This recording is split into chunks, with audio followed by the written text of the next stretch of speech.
সৌৰভ গাৰ্গ জুবিন গাৰ্গৰ পূৰ্বৰ মেনেজাৰ টাৰ্চন মিট্টলক এছআইটিৰ 12 ঘণ্টীয়া জেৰা কালি শুকুৰবাৰে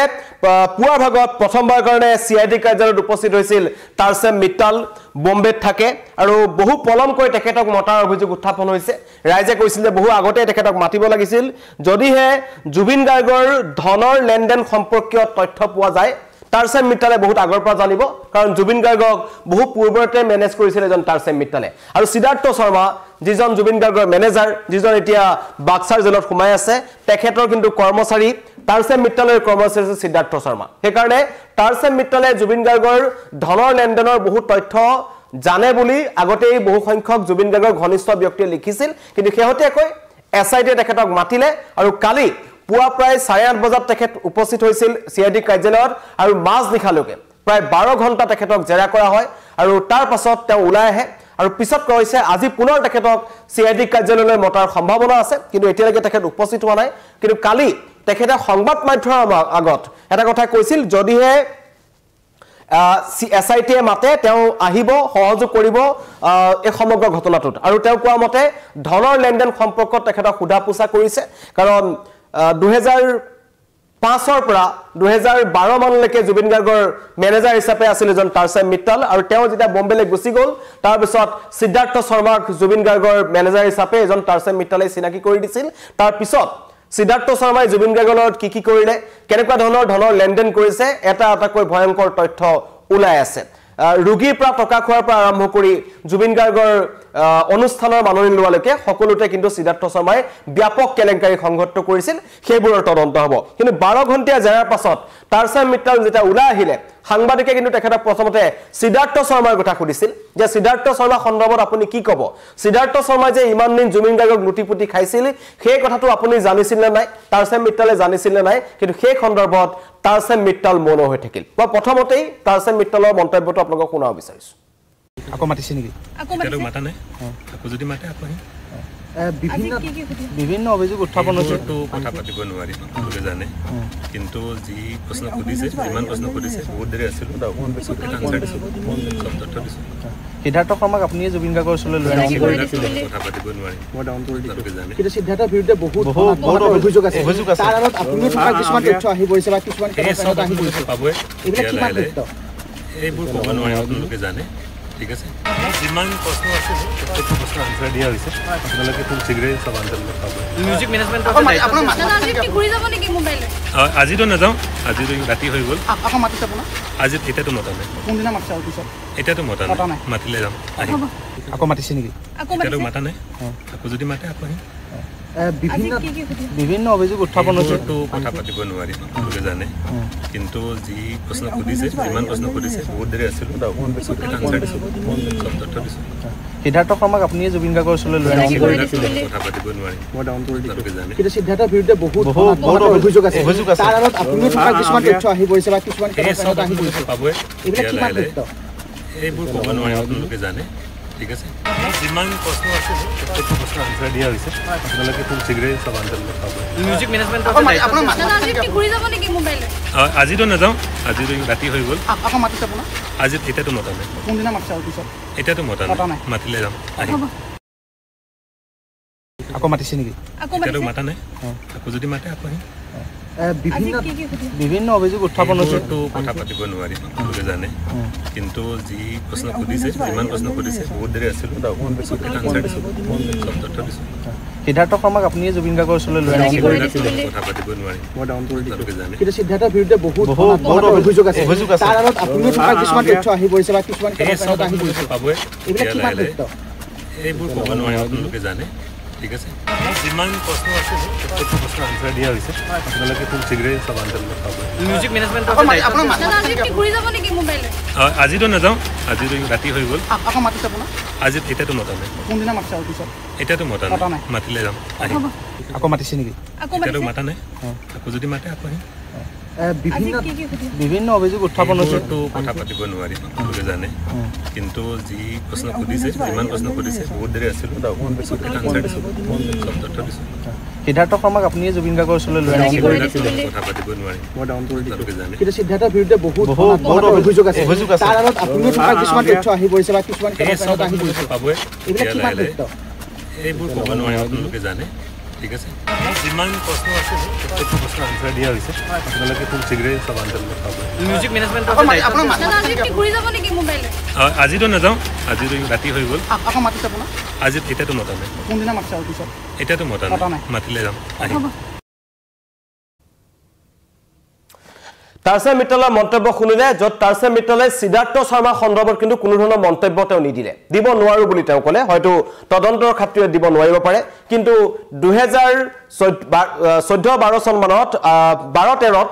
সিদ্ধাৰ্থ শৰ্মাক কিন্তু এজন তাৰসেন মিত্তলে জুবিন গাৰ্গৰ কাষলৈ লৈ আহিছিল আৰু আচৰিত হ'ব মাত্ৰ 21000 টকা দৰমহাত প্ৰথম আৰম্ভণিতে সিদ্ধাৰ্থ শৰ্মা জুবিন গাৰ্গৰ লগত আছিল তাৰসেন মিত্তলে 21000 টকা দিছিল তাৰ পাছত যদি ক'বলৈ যাওঁ এতিয়া সিদ্ধাৰ্থ শৰ্মাৰ যিখিনি সম্পত্তি এসআইটি যিখিনি জব্দ কৰিছে যিবোৰ ফাইল পাইছে যিবোৰ কথা ওলাইছে তাৰ পৰা গম পোৱা যায় যে সিদ্ধাৰ্থ শৰ্মাই কেনেকৈ জুবিন গাৰ্গক ব্যৱহাৰ কৰিছিল সেইটো এটা ডাঙৰ কথা কাৰণ বিহু কমিটিসমূহ যিবোৰ মাতিছে প্ৰায় 10খনৰ অধিক বিহু কমিটিক মতা হ'ল মাজুলীৰ পৰা মতা হ'ল নাৰেংগীৰ পৰা মতা হ'ল নামনি অসমৰ কেইবাখনো আহিছে তেওঁলোকৰ কিন্তু এটা কথা স্পষ্ট কথা যে সিদ্ধাৰ্থ শৰ্মাই সকলোৰে সৈতে বেয়া ব্যৱহাৰ কৰিছিল আৰু তেওঁ অনলাইন ট্ৰানজাকচনত লব বিচৰা নাছিল টকাখিনি নগদ ধন বিচাৰিছিল 50000 টকা যদি তেওঁলোকে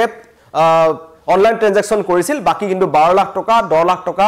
নগদ ধন লৈছিল সিদ্ধাৰ্থ শৰ্মাই সেই কথা জুবিন গাৰ্গে জানিছিল না নাই হেতু কিন্তু এই তদন্ত চলি আছে আৰু কিয় ইমান নগদ ধন বিচাৰিছিল সিদ্ধাৰ্থ শৰ্মাই আৰু জুবিন গাৰ্গৰ যেটো মাননি তাক লৈ কিন্তু এটা বিভ্ৰান্তি আছে কাৰণ সকলোৱে জুবিন গাৰ্গৰ মাননিটো ইয়া আগৰ বছৰলৈকে সকলোৱে 7 লাখৰ পৰা 10 লাখ টকা লৈকে বুলি জানিছিল জুবিন গাৰ্গে নিজেও বহু আলোচনাত কৈছিল যে মোৰ টিমটো যথেষ্ট ডাঙৰ সেই কাৰণে মই উজনি অসমৰ ফালে গলে ট্ৰেভেলিংত মোৰ বেছি খৰচ হয় সেই কাৰণে মই উজনি অসমৰ ফালে গলে বেছি টকা লওঁ বা একেবাৰে নামনিৰ ফালে গলে অলপ টকাটো বেছি হয় কিন্তু গুৱাহাটীৰ আখে-পাখে অঞ্চলসমূহত অলপ কম বাজেটত তেওঁ প্ৰগ্ৰামবোৰ অনুষ্ঠানবোৰ কৰিছিল বুলি মন্তব্য কৰিছিল কিন্তু হেহতেক আমি দেখিলো যে আজাৰা বা এইটো অঞ্চলৰ এখন বিহু কমিটি আহিছিল তেওঁলোকৰ পৰা সিদ্ধাৰ্থ শৰ্মাই 12,50,000 টকা চুক্তিবদ্ধ হৈছিল মানে উজনি অসমৰ যেটো টকা জুবিন গাৰ্গে যেটো কয় 7-8 লাখ টকা তাতকৈ প্ৰায় 4 লাখ অধিক টকা লৈছিল সিদ্ধাৰ্থ শৰ্মাই হেবোৰ টকা কোট কেনেকৈ লৈছিল কেনেকৈ মেনেজ কৰিছিল সকলো তদন্ত কৰি আছে কিন্তু সেইজন সিদ্ধাৰ্থ শৰ্মা আছিল এইজন তাৰসেন মিত্তলৰে কৰ্মচাৰী হেতু তাৰসেন মিত্তলে বহু কথা জানিব পাৰে সেইকাৰণে পুনৰ আজি তেখেতক তাৰসেন মিত্তলক হয়তো মতা হ'ব খুদা পুছা কৰা হ'ব আৰু প্ৰয়োজনত এসআইটি যদি মাতে তেওঁ পুনৰ আহিম বুলি তেওঁ কথা দিছে কিন্তু ইমান পলমকৈ কিয় আহিলে হেতু বা ইমান পলমকৈ এজন তাৰসেন মিত্তলক কিয় মতা হ'ল তাক লৈ বহু মানুহে প্ৰশ্ন কৰি আছে মোৰ লাইভটোতে বহু মানুহে প্ৰশ্ন উত্থাপন কৰিছে ইমান দেৰিকৈ তাৰসেন মিত্তলক কিয় মতা হ'ল কাৰণ তাৰসেন মিত্তলৰে কৰ্মচাৰী আছিল সিদ্ধাৰ্থ শৰ্মাই জুবিন গাৰ্গৰ দৰে এজন সুপাৰষ্টাৰক ইয়াত তেওঁ মেনেজ কৰি আছে এইখিনি সময়ত তাৰসেন মিত্তলে একো নাজানিছিল নে বহু কথা জানিও মৌন হৈ আছিল এজন তাৰসেন মিত্তল কাৰণ আজিও তেওঁ মনতা অৱলম্বন কৰিছে তেওঁ কৈছে যে সিদ্ধাৰ্থ শৰ্মা সন্দৰ্ভত মই একো ক'ব নোৱাৰো হয়তো তদন্তৰ খাতিৰত ক'ব নোৱাৰো বুলি কৈছে কিন্তু ইয়াৰ আগৰ সময়খিনিত তাৰসেন মিত্তলে জুবিন গাৰ্গৰ লগত কি কৰিলে কেনেকৈ টকাৰ লেনদেন হৈছিল সেই সন্দৰ্ভত তাৰসেন মিত্তলে নজনাকৈ কিন্তু থকা নাছিল হেতু অপ্ৰিয় হলো সত্য কথা সকলোৱে জানে কাৰণ তেওঁ কৰ্মচাৰী যেহেতু তেওঁ জানিব লাগে যদি নাজানে হেতুটো কৰবাত নহয় কৰবাত ভুল আছে তদন্ত কৰি আছে প্ৰয়োজনত তেওঁ আকৌ আহিব আৰু এজন তাৰসেন মিত্তলক আমি দেখিছিলো 19 ছেপ্টেম্বৰৰ পিছত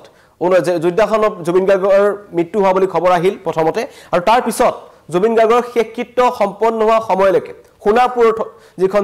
পবিত্ৰ জুবিন ক্ষেত্ৰ আছে তাত আমি কিন্তু এজন তাৰসেন মিত্তলক একেবাৰে কাষতে দেখিছিলো জুবিন গাৰ্গৰ পৰিয়ালৰ লগত আৰু হঠাৎ এই যেতিয়া এসআইটি মানুহ মাতিবলৈ ধৰিলে এজনকৈ জুবিন গাৰ্গৰ কাখৰীয় ব্যক্তি বা ঘটনা জড়িত লোকসকলক মাতিবলৈ ধৰিলে হঠাৎ কিন্তু এজন অন্তৰ্ধান হৈছিল আৰু অৱশেষত প্ৰায় 50টা দিনৰ পাছত তেওঁ আহি সিআইডি কাৰ্যালয়ত উপস্থিত হৈছে তেওঁ যথেষ্ট ব্যস্ত বম্বেত তেখেতৰ বহুত নামি দামী তাৰকাক মেনেজ কৰে অৰিজিৎ সিঙৰ পৰা আৰম্ভ কৰি সোনু নিগমলৈকে নেহা কক্কৰৰ পৰা আৰম্ভ কৰি বহু ডাঙৰ শিল্পীক তেওঁ মেনেজ কৰি আছে আৰু আৰম্ভণিতে কিন্তু জুবিন গাৰ্গ আছিল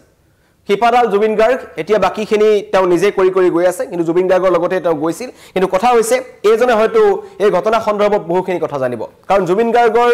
ৰহস্যজনক মৃত্যুটো ইতিমধ্যে মুখ্যমন্ত্ৰীয়ে কৈছে যে এইটো এটা হত্যাকাণ্ড জুবিন গাৰ্গক হত্যা কৰা হৈছে বুলি মুখ্যমন্ত্ৰীয়ে এক প্ৰকাৰ স্পষ্টভাৱে কৈছে আৰু ৰখিবলৈ কৈছে 10 ডিসেম্বৰত যি এসআইটি চাৰ্জশিট দাখিল কৰিব তাত সকলো স্পষ্ট হ'ব সমগ্ৰ ৰাজ্যবাসী ৰখি আছে 3,50,00,000 মানুহে অধীৰ অপেক্ষাত ৰখি আছে সেই দিনটোলৈ যে কি হ'ব কি পৰিস্থিতি জুবিন গাৰ্গৰ মৃত্যু হ'ল যদি তেখেতক হত্যা কৰা হৈছে কোনে হত্যা কৰিলে কি কাৰণত হত্যা কৰিলে বা কেনেকৈ হত্যা কৰিলে এইবোৰ ঘটনা থাকিব আৰু হত্যাৰ আঁৰত টকাৰ লেনদেন আছিল নেকি সেইবোৰ তথ্য আহিব কিন্তু টকাৰ লেনদেন বুলি ক'লেই মেনেজাৰ সকলৰ নামটো আহিব কাৰণ জুবিন গাৰ্গক মেনেজ কৰা হৈছিল প্ৰথমতে টাৰ্চেম মিট্টাল আৰু তাৰ পাছত সিদ্ধাৰ্থ শৰ্মা আৰু সিদ্ধাৰ্থ শৰ্মাৰ উপস্থিতিতে তাত থকা অৱস্থাতে এই ঘটনাটো সংঘটিত হৈছে লগতে জুবিন গাৰ্গৰ লগত আছিল সন্দীপন গাৰ্গ জুবিন গাৰ্গৰ ভাতৃ ডিএসপি বকু সমজিলাৰ শেখৰ জ্যোতি গোস্বামী বাদ্যযন্ত্ৰী সকলো এতিয়া জেলত আছে অভিপ্ৰভা মহন্ত আছিল আৰু তেওঁলোকে সমগ্ৰ ঘটনাটো আৰম্ভণিৰ পৰাই বিপথে পৰিচালিত কৰিবলৈ চেষ্টা কৰিছিল মিছা কথা কৈছিল ইটোৰ পিছত সিটো মিছা কথা তেওঁলোকে কৈছিল কি কাৰণত মিছা কথা কৈছিল কি কাৰণত অভিপ্ৰভা মোবাইলৰ পৰা সেই ভিডিঅটো সিদ্ধাৰ্থই ডিলিট কৰিবলৈ কৈছিল সেই ভিডিঅটো টুকুৰা টুকুৰকৈ কোনে দি আছিল সেইবোৰ কিন্তু সকলোৱে 10 ডিসেম্বৰৰ চাৰ্জশিটৰ কাৰণে ৰখি আছে আৰু কি পৰিস্থিতি জুবিন গাৰ্গৰ মৃত্যু হ'ল সেইটো সকলোৱে জানিব বিচাৰিছে কিন্তু টাৰ্চেম মিট্টাল আহিল অৱশেষত আৰু টাৰ্চেম মিট্টালে 12 ঘণ্টা জেৰাক্স চলোৱা হৈছে 1 ঘণ্টা 2 ঘণ্টা নহয় ৰাতিপুৱা সোমাইছিল মাজনিশা সিআইডি কাৰ্যালয়ৰ পৰা টাৰ্চেম মিট্টাল ওলাইছে আৰু টাৰ্চেম মিট্টালে কোৱা মতে তেখেতক জুবিন গাৰ্গৰ যিবোৰ ধনৰ লেনদেনৰ তথ্য সেইবোৰ তেওঁৰ পৰা এসআইটিয়ে সংগ্ৰহ কৰিছে ইয়াৰ আগৰখিনি যেটা জুবিন গাৰ্গৰ মেনেজাৰ হৈ আছিল তেতিয়া আৰু লগতে বহু তথ্য এজন টাৰ্চেম মিট্টালে দিছে কিন্তু এতিয়ালৈকে জুবিন গাৰ্গৰ মৃত্যু সন্দৰ্ভত শতাধিক ব্যক্তিৰ ভাষ্য গ্ৰহণ কৰা হৈছে এসআইটি ফালৰ পৰা আৰু মুখ্যমন্ত্ৰীয়ে কোৱা মতে এসআইটিয়ে চাৰ্জশিট দাখিল কৰিব পৰা অৱস্থাতে আছে তেওঁলোকে কৰিব পাৰে আৰু সেই কাৰণে যেটো ডেডলাইন দিছিল 17 ডিসেম্বৰ তাৰ আগতে তেওঁলোকে চাৰ্জশিট দাখিল কৰিব 10 ডিসেম্বৰত সকলো ৰখি আছে আৰু মানুহে লিখি আছে